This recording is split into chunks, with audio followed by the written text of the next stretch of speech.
Le pointer anglais est une race de chien de chasse ayant pour particularité de se mettre en arrêt lorsqu'il sent une proie et de lever la patte gauche. Même si son origine exacte n'est pas très bien définie, on suppose qu'il a été introduit en Angleterre entre la fin du XVIIe et le début du XVIIIe siècle. Julien Dobie retrace son introduction en 1688, tandis que d'autres, comme Edmondson, expliquent qu'il y aurait été introduit par des militaires britanniques à l'issue de la guerre de succession qui eut lieu en Espagne, c'est-à-dire en 1713. L'histoire raconte que la race aurait pour principal ancêtre le braque espagnol, très apprécié à la chasse en Espagne. Néanmoins, en Angleterre on le trouvait trop lourd et pas assez endurant. Il a donc été croisé avec plusieurs races comme le foxhound ou le lévrier pour le rendre plus efficace, plus rapide et plus léger. Les résultats furent spectaculaires et très vite le pointer devint le chien incontournable à tout chasseur. On le trouvait admirable, infatigable en action, doté d'un flair incomparable et capable de rester en position statuaire pendant de nombreuses minutes. Le plus étonnant dans l'histoire du pointer anglais, c'est que malgré l'émergence de plusieurs variétés, il sut garder toutes ses facultés.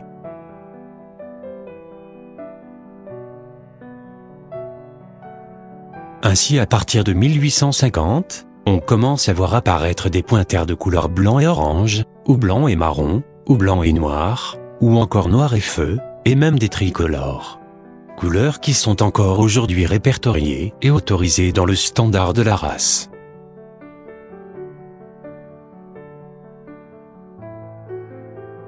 Au XXe siècle, en France, la race perd de sa popularité. Selon Stonehenge, ceci s'explique par le fait que les pointers anglais arrivent en France éduqués par des Anglais.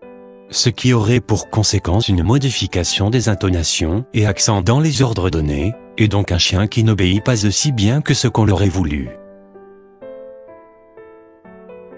Autre explication, la façon de chasser en Angleterre et en France n'est pas la même. Alors que les Anglais aiment une bonne chasse rapide, courte et efficace, les Français n'hésitent pas à partir une journée entière sur le terrain.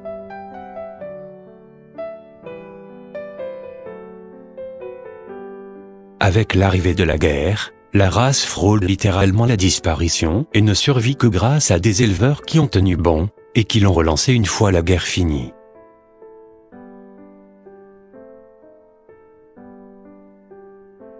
Mais l'engouement pour la race n'était plus au rendez-vous, et bientôt d'autres chiens plus faciles à éduquer et moins chers à l'achat firent leur apparition. Difficile de concurrencer dans ces conditions. Pourtant, les éleveurs et passionnés ne se sont pas laissés abattre, et quelques années plus tard, la voilà repartie sur les traces de son succès avec son plus grand boom en 1995, environ 2100 naissances.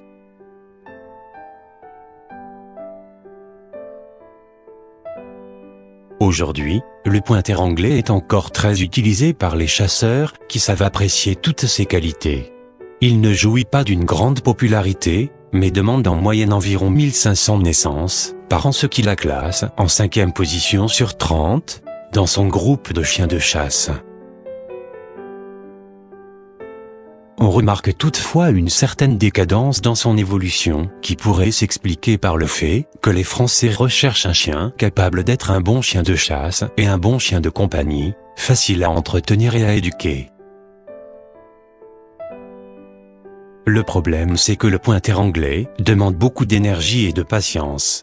Il faut prendre le temps de lui donner une bonne éducation cohérente pour en saisir toute son efficacité au travail. C'est un chien vif, turbulent qui nécessite d'avoir des activités physiques régulières pour pouvoir assouvir ses instincts de chasse, ce pourquoi il a été créé. En conséquence, les seules familles pouvant adopter un pointer anglais seront nécessairement des familles actives, sportives ou qui pratiquent la chasse avec un minimum de bagages en matière d'éducation. Elles devront par ailleurs posséder un jardin clos afin d'éviter que le chien ne fugue en suivant une piste. S'il a la possibilité de se défouler, alors il devient un bon chien de famille, calme, patient, doux et affectueux, même envers les enfants. Dans le cas contraire, il pourrait devenir anxieux voire destructeur. Parce qu'il n'aura pas de choix que de canaliser son énergie dans autre chose, en mâchouillant ou en aboyant. Ce qui est dommage, et ne répond pas aux standards de la race, car le pointer anglais est un chien sociable et agréable à vivre à partir du moment où on le prend pour ce qu'il est et qu'on lui donne ce pourquoi il a été créé.